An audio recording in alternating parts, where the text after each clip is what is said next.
En este segundo capítulo estudiaremos las diferentes formas de representar a una misma válvula distribuidora. Mostraremos aplicaciones en planos oleohidráulicos y explicaremos las diversas formas de convertir o adaptar una válvula en otra. Veamos a este interesante capítulo.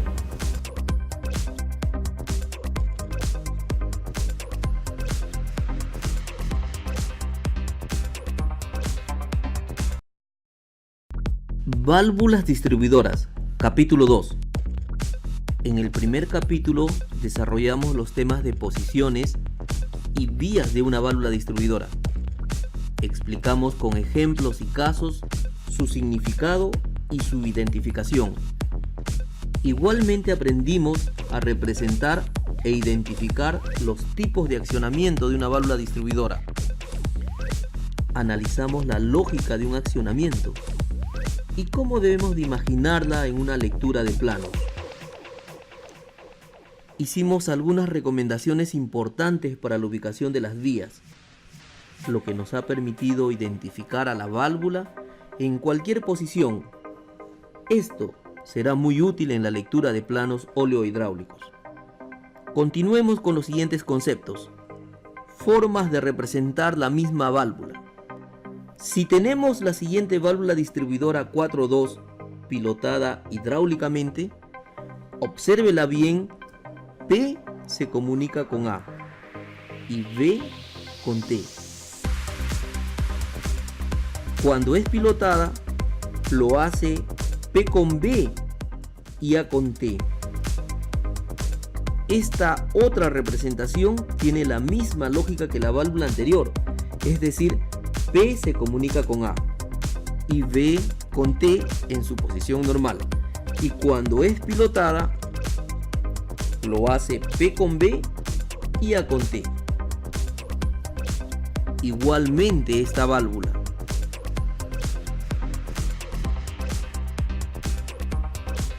Y esta otra válvula.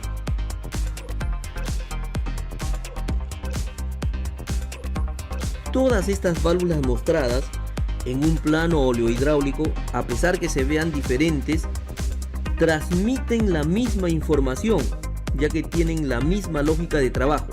Dicho de otra manera, la misma lógica de trabajo puede ser representada de diferentes maneras en el dibujo. De aquí que lo más importante en el plano de la válvula es la lógica que transmiten. Veamos el caso de una válvula distribuidora 3.2 accionada neumáticamente. En su posición normal, la vía P está bloqueada y la vía A está descargada a tanque.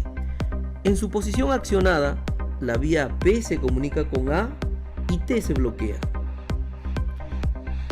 Ocurre la misma lógica en esta otra representación. En su posición normal, la vía P está bloqueada y la vía A está descargada a tanque. En su posición accionada, la vía P se comunica con A y T se bloquea. Ocurre la misma lógica en esta otra válvula y en esta otra válvula y en esta otra válvula. Veamos el caso de una válvula distribuidora 6.3 accionada manualmente. En su posición normal, las vías P, T, A y B están bloqueadas y las vías a quienes de ahora en adelante llamaré falso P, FP, está comunicada con la vía falso T, FT. En su posición accionada A, la vía P se comunica con B y A se comunica con T. Las vías falso P y falso T se bloquean. En su posición accionada B, la vía P se comunica con A y B se comunica con T. Las vías falso P y falso T se bloquean. Ocurre la misma lógica en esta otra válvula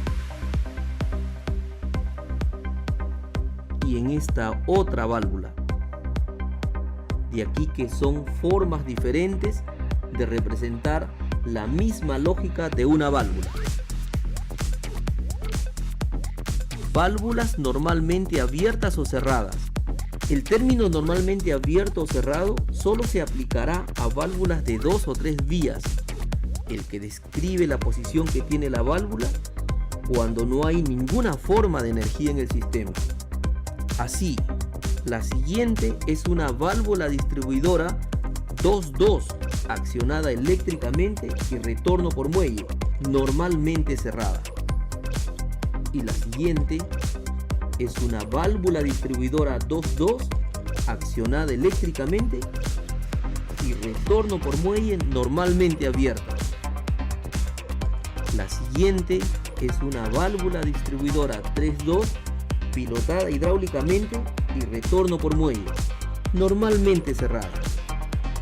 Y la siguiente es una válvula distribuidora 3-2 pilotada hidráulicamente y retorno por muelle, normalmente abierta. Ejemplos. 1. ¿Cuál es la mejor designación de la siguiente válvula? Opciones. A. Válvula distribuidora 6-3 de centro abierto. B. Válvula distribuidora 6-3 con centro P bloqueado, vías AB descargadas a T, accionada manualmente y centrada por muelles. C.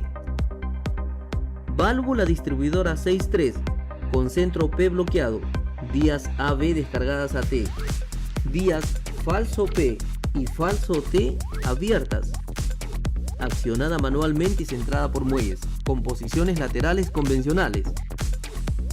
Y la respuesta es la opción C. Correcto. Debemos de indicar que cada fabricante de componentes oleohidráulicos le da un nombre o código a esta válvula.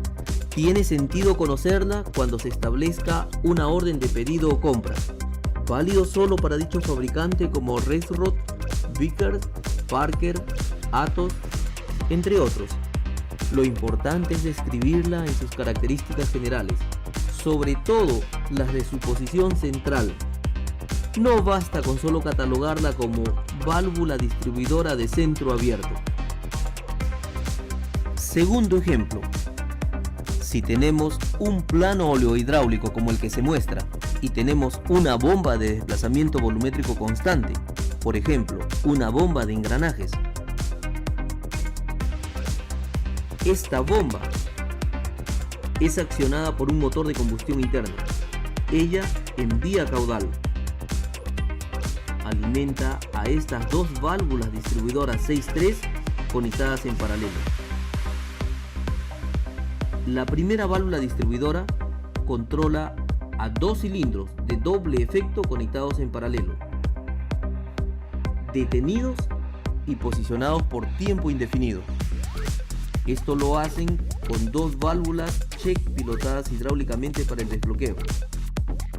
Estas válvulas necesitan de una válvula distribuidora cuyo centro tenga las vías P bloqueado, A y B descargadas hacia tanque. En cambio, la segunda válvula distribuidora controla a un cilindro de doble efecto, el cual puede salir, entrar o detenerse a mitad de carrera. Por ello necesita una válvula distribuidora cuyo centro tenga las vías P, T, A y B bloqueados. Para que la bomba no sobrecaliente, las vías falso P y falso T de ambas válvulas distribuidoras permiten descargar la vía P hacia la vía T en su posición normal. Sucede exactamente lo mismo en este plano.